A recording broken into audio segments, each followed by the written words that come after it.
mí muy grato dirigirme esta mañana a todos y todas ustedes, sobre todo en el marco de una discusión académica que siempre tiene importancia en la práctica y en la actualidad, y que además enriquece el aprendizaje y la formación de estudiantes y profesores, situación además que redunda, en este caso específico, en la aplicación adecuada y justa del derecho penal en nuestro país. En ese contexto y por esos motivos, yo quisiera agradecer en primer lugar a la Universidad de las Peruanas por tener este tipo de iniciativas y este tipo de reuniones. Y además quisiera agradecer a los organizadores de este evento por haber tenido la gentileza de invitarme a participar. Del mismo modo, quisiera agradecerles a todos y cada uno de ustedes por su presencia y por brindarme la oportunidad de hoy poder realizar esta exposición. Bien, dicho lo anterior, voy a comenzar con el tema que he trabajado. Yo voy a tratar un tema un poco novedoso y muy importante en realidad para el actual estado constitucional en el que todos nosotros nos encontramos. Y por eso he titulado mi ponencia Constitución y Derecho Penal, aportes de la jurisprudencia constitucional en materia criminal, ¿no?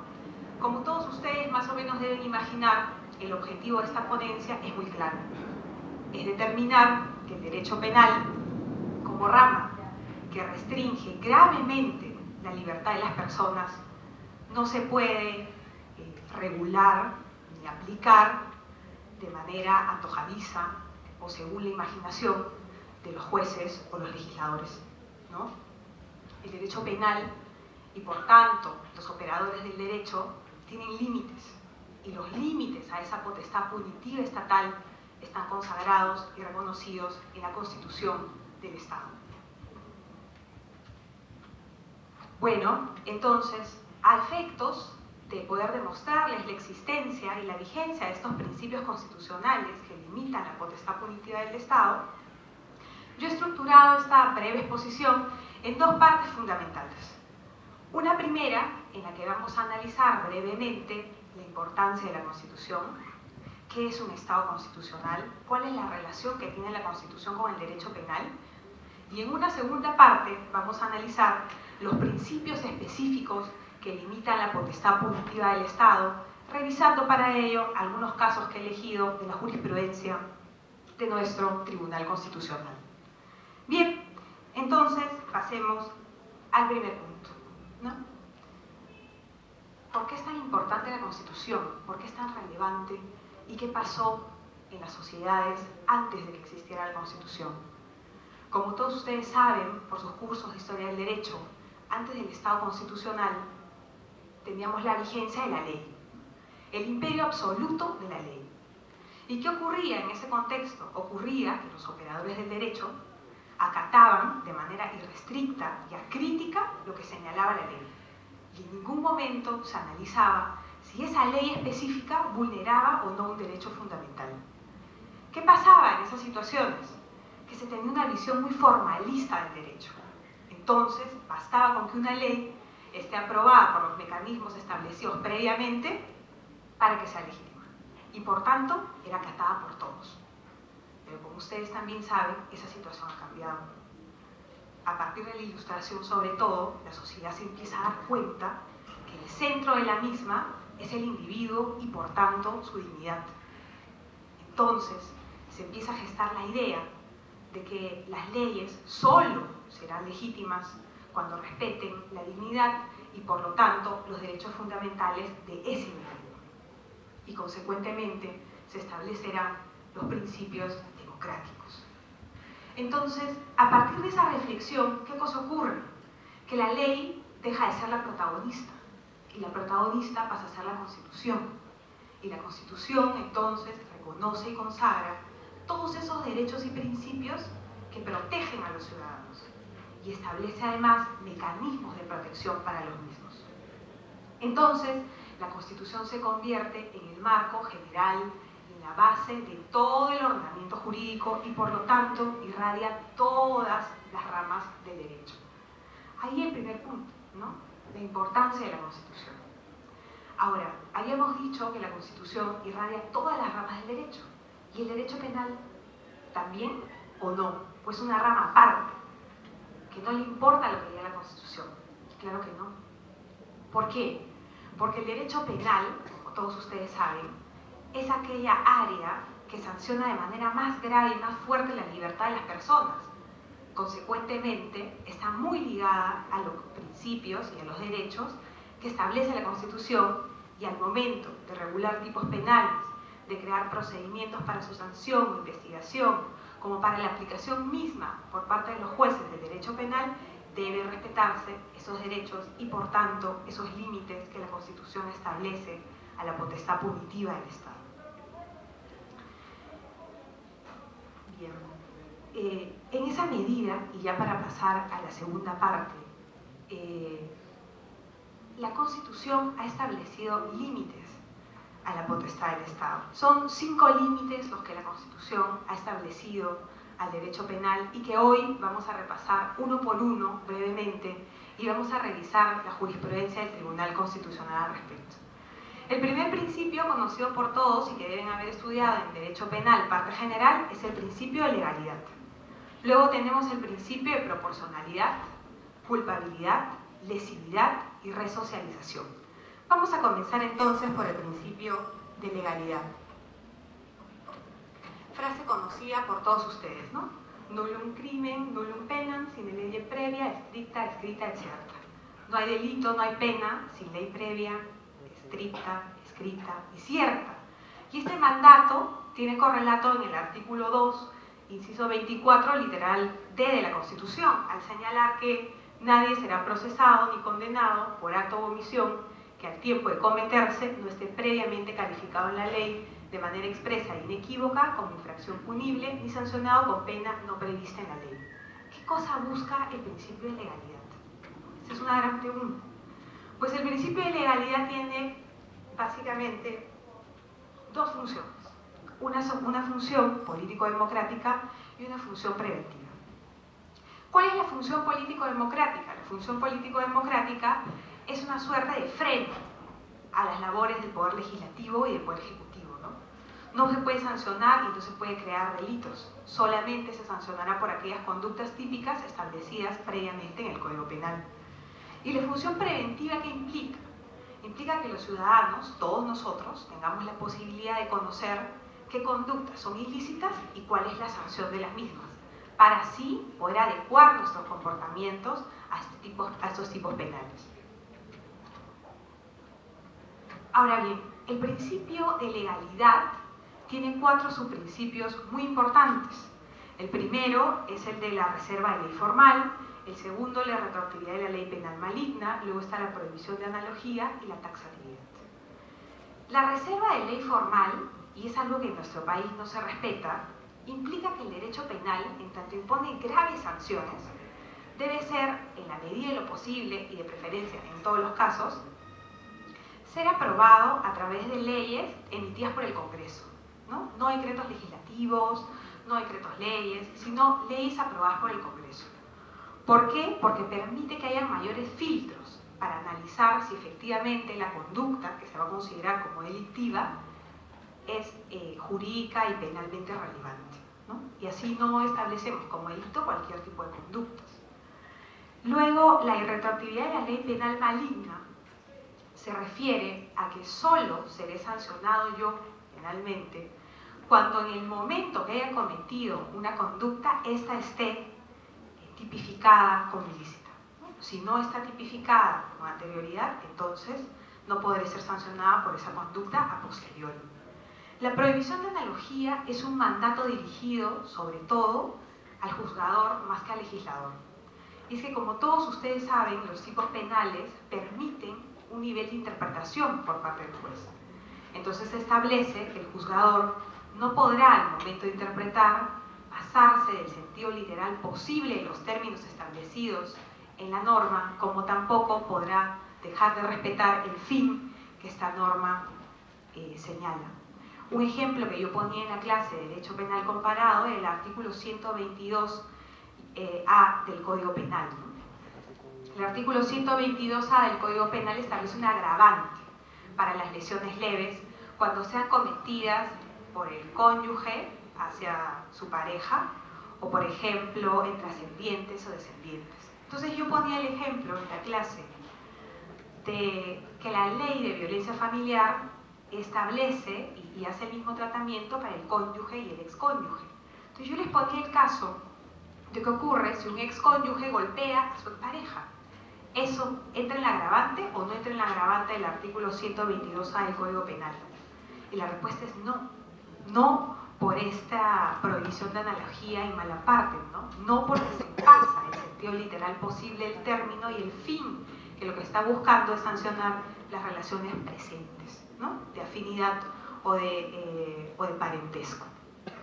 Y por último está el principio de taxatividad, que ha sido el que más problemas y más discusión ha requerido en la jurisprudencia constitucional y que establece que los tipos penales deben ser claros y determinados, no solo a efectos de que todos nosotros conozcamos lo que está prohibido, sino además a efectos de darle un margen de interpretación no muy amplio al juzgador. Y sobre este principio les pongo ahora el primer ejemplo de la jurisprudencia constitucional. Como muchos de ustedes recuerdan, en el periodo de Fujimori se emitieron un paquete de normas de legislación antiterrorista. El decreto ley 25475, por ejemplo, establecía la descripción típica del delito de terrorismo, como también la descripción típica del delito de traición a la patria. Bueno, ese paquete legislativo antiterrorista y antisubversivo fue pasible de una demanda de inconstitucionalidad. Y la crítica que se le hacía a este artículo 2 de este decreto ley era que vulneraba el principio de legalidad en su fase de taxatividad, porque no era lo suficientemente claro como para determinar cuál era la conducta delictiva, ¿no? Y el tipo penal más o menos decía: el que provoca, crea o mantiene un estado de zozobra, alarma o temor en la población, en un sector de ella, realiza actos contra la vida, el cuerpo, la salud, la libertad y seguridad personales, o contra el patrimonio, contra la seguridad de los edificios públicos, vías o medios de comunicación o de transporte de cualquier índole, torres de energía o transmisión, instalaciones motrices o cualquier otro bien o servicio, empleando armamentos, materias o artefactos explosivos o cualquier otro medio capaz de causar estragos, etc., etc. Y entonces la demanda de inconstitucionalidad consideraba que el hacer referencia a otros medios o cualquier otro medio que sea capaz, al hacer referencia a realiza actos, el tipo penal no era lo suficientemente claro. Y entonces el Tribunal Constitucional, en una sentencia muy importante, analiza esto, ¿no? Si se vulnera o no el principio de taxatividad. La sentencia es muy famosa porque trata todo el tema de legislación antiterrorista. Es la 010-2002-AI/TC, ¿no? Y en esta sentencia, que yo los invito a leer, el tribunal señala que el principio de taxatividad no implica que la norma tenga que ser exacta y totalmente precisa, porque el propio lenguaje no lo permite. Entonces señala que siempre hay un margen de interpretación y que en el caso concreto del artículo 2, que regula el delito de terrorismo, además, el tipo pone una serie de ejemplos que permiten determinar cuáles son esos actos, cuáles son esos tipos de medios a utilizar, etc. Bien. Ahora vamos a pasar al principio de proporcionalidad, que también les había señalado. El principio de proporcionalidad es muy especial porque se utiliza constantemente en la jurisprudencia del Tribunal Constitucional. Y básicamente implica hacer un análisis de cuando hay una colisión entre derechos, ¿no? Colisiona, por ejemplo, la libertad como una restricción que se pone a la misma, ¿no? La creación de delitos. Y hay que analizar, por tanto, si en esa colisión, cuál de los derechos pesará más que el otro, y hay que hacer, por tanto, un examen, que es el examen que yo les planteo aquí a continuación. Primero hay que analizar la idoneidad de la medida, es decir, si la medida restrictiva realmente protege el bien jurídico que el tipo penal quiere proteger. Luego hay que analizar la necesidad, que es un tema muy importante, primero porque la necesidad se divide en fragmentariedad y última ratio. La fragmentariedad implica que el derecho penal únicamente, por favor quedemos claros con esto, protege bienes jurídicos de graves agresiones a los mismos, no cualquier otro tipo de conducta. Y la última ratio, por su parte, que se refiere al análisis y a la búsqueda de medios menos lesivos que puedan proteger el bien jurídico. Si de repente es más eficaz o es menos lesivo, además, el derecho administrativo sancionador frente al derecho penal, pues se debería elegir el derecho administrativo sancionador. Y la proporcionalidad en sentido estricto es el análisis que más se utiliza, ¿no? Es en realidad la ponderación de los derechos en conflicto y la determinación de cuál de los dos debe pesar más en determinado caso. Sobre el principio de proporcionalidad, el tribunal ha trabajado mucho. Y una sentencia en la que también se ha visto este principio es la 010, la de legislación antiterrorista. ¿Qué pasa? Que en este paquete de decretos legislativos también se establecía que la pena para los que cometan el delito de terrorismo era la cadena perpetua. Entonces, en la demanda de inconstitucionalidad que estas personas presentan a este paquete de decretos, se menciona que esta cadena perpetua vulnera el artículo 139, inciso 22 de la Constitución, que se refiere a la resocialización como fin de la pena, ¿cierto? Entonces, a propósito de ello, el Tribunal Constitucional se pone a analizar si es razonable y por lo tanto proporcional que para sancionar este tipo de delitos se establezca o no cadena perpetua, ¿no?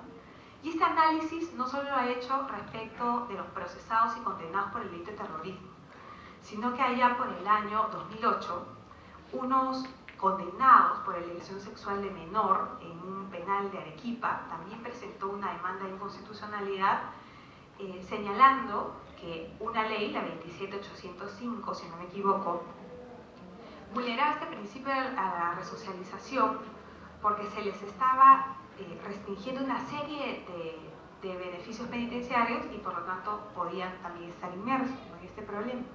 Entonces el tribunal se puede analizar a propósito, en este caso de la cadena perpetua, si es proporcional o no al delito cometido. Y el tribunal señala que sí lo es, porque hace un análisis y dice más o menos que el terrorismo constituye un delito muy grave, como también son muy graves los derechos y bienes constitucionalmente protegidos que se afectan con su comisión. Entonces el tribunal considera que para el caso del terrorismo, debido a la gravedad del hecho cometido, la conducta es proporcional. Lo que acota el Tribunal Constitucional en esta sentencia es que la cadena perpetua, para ser constitucional, debe además ser revisada cada cierto tiempo, ¿no? Como todos nosotros ya sabemos. Ahora, el tema de la proporcionalidad y de este análisis de razonabilidad también ha sido utilizado para el tema del derecho al plazo razonable, algo que todos ustedes deben conocer. El año pasado, en diciembre, se emitió una sentencia en el caso Walter Chacón Málaga. Todos deben haber visto en la televisión lo que pasó, ¿no? Este señor estaba procesado por el delito de peculado ante la tercera sala penal especial para delitos de corrupción de funcionarios y la instrucción por ese delito ya llevaba 8 años, ¿no? Y no se había emitido sentencia, ¿no? Entonces, ¿qué hace este señor? Este señor presenta su demanda de habeas corpus y le dice al Tribunal Constitucional que se está vulnerando su derecho al plazo razonable. Entonces, nuevamente, el tribunal tiene que ponderar, ¿no? ¿Qué ocurre y qué se hace en una colisión entre la potestad de persecución criminal que tiene el Estado, por un lado, y el derecho al plazo razonable que tiene cualquier ciudadano, por otro? Pondera, principio de proporcionalidad. Y en una sentencia bastante criticada, el Tribunal Constitucional considera que, debido a que se ha vulnerado el plazo razonable del proceso de este señor, corresponde su exclusión del proceso y se le excluye de la justicia penal. Y eso es bastante criticable, ¿no? Porque la justicia constitucional no puede excluir a una persona de la persecución penal. Pero afortunadamente, en otro caso, el de Julio Salazar Monroy, esta situación fue corregida. Y les cuento un poco qué pasó. A propósito del caso Chacón, un montón de procesados, cuyos procesos también venían durando muchos años, presentaron estos habeas corpus, ¿no? Amparándose en el caso Chacón, diciendo, bueno, si a él lo soltaron porque su plazo ya había pasado, a mí también. Y una de las personas, de grupos en realidad, que se presentó fueron los del Grupo Colina. Y Julio Salazar Monroy era miembro del Grupo Colina. Y él estaba siendo procesado por el caso de Barrios Altos ya como 15 años. Entonces presentó su demanda diciendo, bueno, exclúyanme del proceso penal porque se ha pasado en exceso mi plazo de detención. Pero el Tribunal Constitucional, en este caso, pondera diferente. ¿Qué cosa dice? Sí, efectivamente se vulneró el plazo razonable de este señor, pero no corresponde su exclusión del proceso penal, sino que más bien, ¿qué hace? Le da un plazo a la justicia ordinaria de 60 días para que emita sentencia. Y a partir de esta sentencia, que es además un precedente vinculante del Tribunal Constitucional, se ha resuelto de esa manera los miles de casos planteados por procesados en este tipo de situaciones. Ahora, el caso de Julio Salazar Monroy ha sido confirmado además en otro precedente vinculante del Tribunal Constitucional, que es el caso de Alexander Mosquera, y que trabaja más bien el plazo razonable de la investigación fiscal, ¿no? Porque como ustedes saben, el Código de Procedimientos Penales no establece un plazo máximo, pero el tribunal dice sí debe haber, ¿no?, de acuerdo a las condiciones del caso, un plazo que no se debe exceder. Y, como les decía, en estos casos analiza ese límite que le pone la Constitución, ¿no?, el principio de proporcionalidad. Bien, otro principio que yo les había mencionado al inicio es el principio de culpabilidad. ¿Qué cosa exige el principio de culpabilidad? Exige como presupuesto de la pena que el hecho concreto que se le atribuye a una persona haya sido al menos previsible objetivamente y sea producto o consecuencia de una conducta reprochable, ¿no? Por eso se dice que el principio de culpabilidad se deriva de los dos principios anteriores que hemos visto, ¿no? Legalidad y proporcionalidad. ¿Por qué legalidad? Porque solamente se podrá sancionar, ¿no?, por una conducta tipificada anteriormente que le sea previsible al ciudadano. ¿Y por qué proporcionalidad?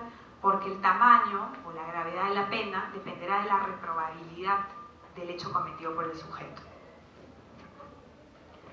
El principio de culpabilidad también tiene sus principios. Tiene tres: la prohibición de responsabilidad objetiva, la culpabilidad por el hecho y la reprochabilidad. La prohibición de responsabilidad objetiva básicamente se refiere a que para imputar y sancionar a una persona por la comisión de un delito, ésta debe haber actuado con dolo o culpa, ¿no? Artículo 7 del título preliminar del Código Penal. Por su parte, la culpabilidad por el hecho, que ha sido una categoría que ha generado muchos problemas, como vamos a ver, se refiere a que los ciudadanos debemos ser sancionados por la conducta ilícita que cometemos y no por otras conductas externas, por ejemplo, por nuestro modo de vida. Y finalmente, la reprochabilidad, que se corresponde con la última categoría del análisis de la teoría del delito, se refiere a que la persona debe ser sancionada por aquella conducta que realizó y que pudo no realizar. Ahora bien, les cuento el problema que hubo en el Tribunal Constitucional con el principio de culpabilidad. Si ustedes recuerdan, en el 2006 se emitió la ley 28726 que creaba el artículo 46b y que lo adhería al Código Penal, referido a la reincidencia, ¿no? Y decía que el que después de haber cumplido en todo o en parte una condena privativa de libertad incurre en un nuevo delito doloso, tendrá la condición de reincidente. ¿Qué pasaba cuando una persona era reincidente? El juez podría aumentar la pena hasta en 1/3 por encima del máximo legal fijado para el tipo penal. Entonces se genera el problema, ¿no?, con el principio de culpabilidad por el hecho. ¿Por qué? Si yo cometo un delito, me tienen que poner una pena, pero si soy reincidente, por esa u otra conducta distinta al delito actual, me pueden sumar 1/3 más de la pena. Entonces, en la suma de ese tercio, se decía, se está vulnerando el principio de culpabilidad por el hecho, porque me están agravando la pena, no por el hecho actual que he cometido, sino por otro distinto. Entonces, el Tribunal Constitucional recibió una demanda de inconstitucionalidad también respecto a este tema. Y tuvo que analizar si esta agravante por reincidencia vulneraba o no el principio de culpabilidad. Y aquí ocurre una cosa muy curiosa, porque todos pensábamos al inicio que el Tribunal Constitucional iba a decir que efectivamente el 46b era inconstitucional, ¿no?, porque vulneraba este principio de culpabilidad. Sin embargo, en una interpretación un poco propia y hasta extraña, el tribunal crea el principio de culpabilidad constitucional para la reincidencia, un concepto nuevo, ¿no? Y dice que para determinar el principio de culpabilidad constitucional en la reincidencia, pues se debe hacer un análisis distinto al que yo les he contado y distinto al que establece la dogmática penal y constitucional en general. Y dice: para determinar el grado de reprobabilidad de una persona respecto a un delito A, La figura de la reincidencia faculta al juez para evaluar otros delitos anteriormente cometidos, a los que llamaremos B, para considerar el nivel de reprobabilidad de la conducta delictiva del procesado. Si el juez comprueba que existe B, esto constituirá un elemento que agravará la reprobabilidad del delito A, y la persona que lo ha cometido recibirá, por lo tanto, un nivel de reprobación mucho mayor que la que le correspondería si se considera el delito A de modo aislado. O sea, no soluciona el problema, ¿no? Crea una categoría nueva y en ningún momento dice y se manifiesta sobre el principio de culpabilidad por el hecho. Pasa por alto.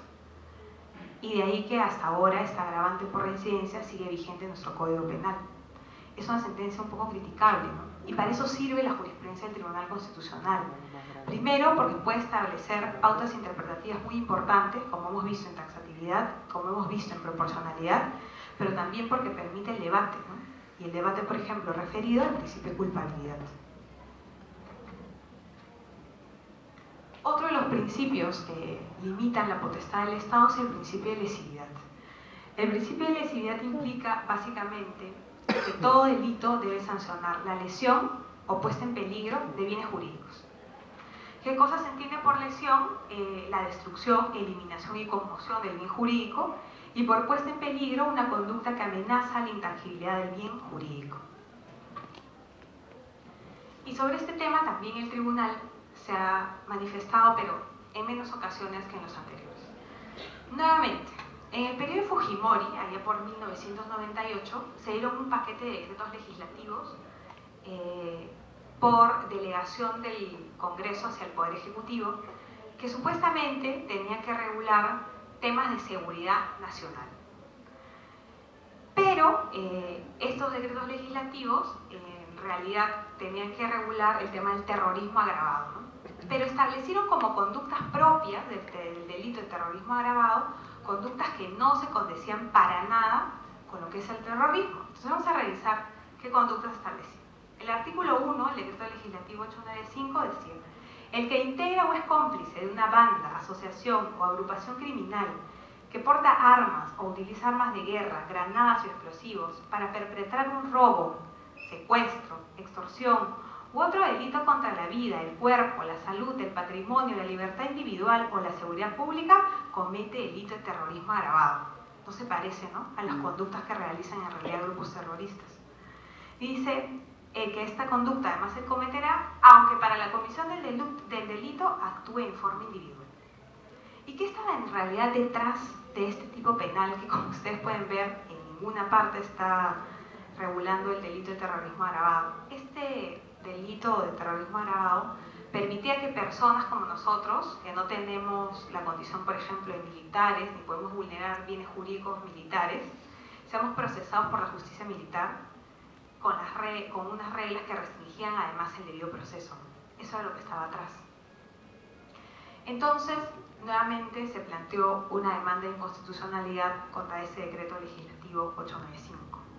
Y el tribunal tuvo que analizar el tema de lesividad, ¿no? Si efectivamente este tipo, así como está en el proyector, vulneraba o no el bien jurídico para el cual se había delegado al Poder Ejecutivo legislar, ¿no?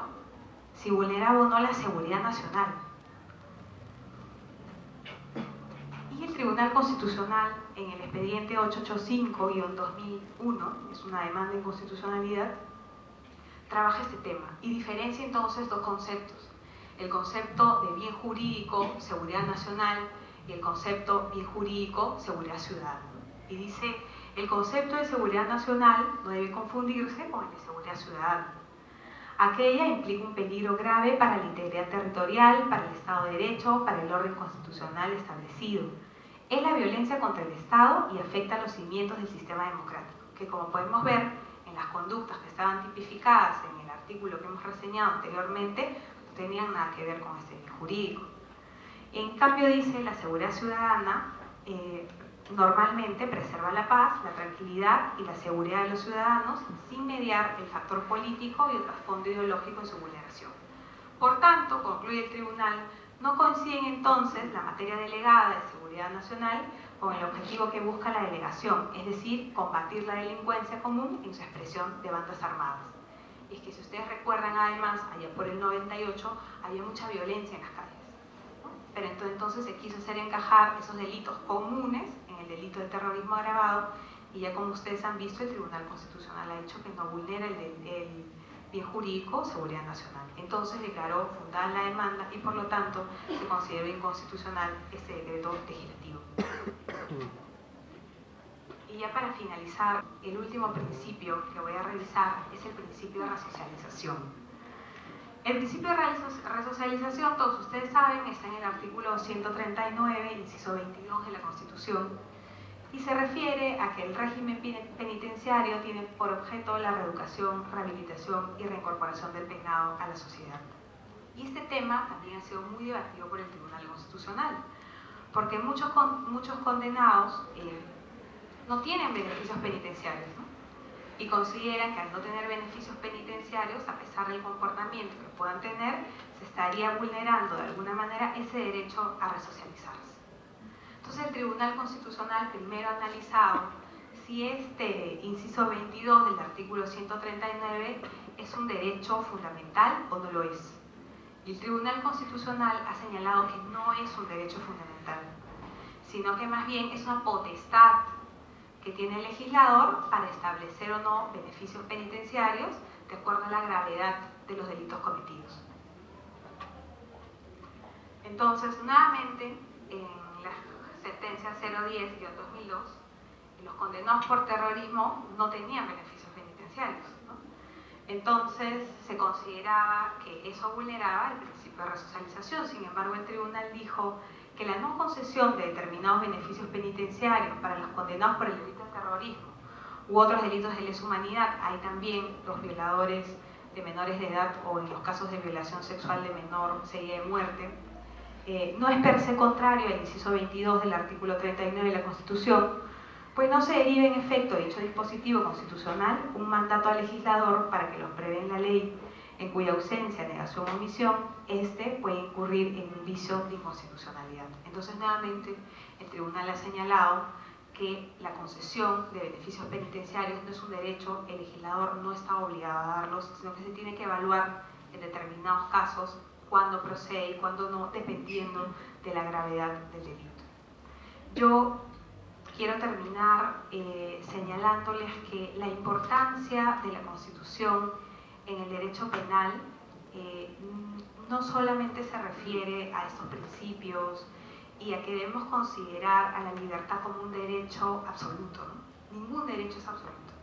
Lo que permite una visión constitucional del derecho penal es aprender a ponderar, es ver cómo analizar el caso concreto, es ver cómo legislar, es ver cómo aplicar el derecho.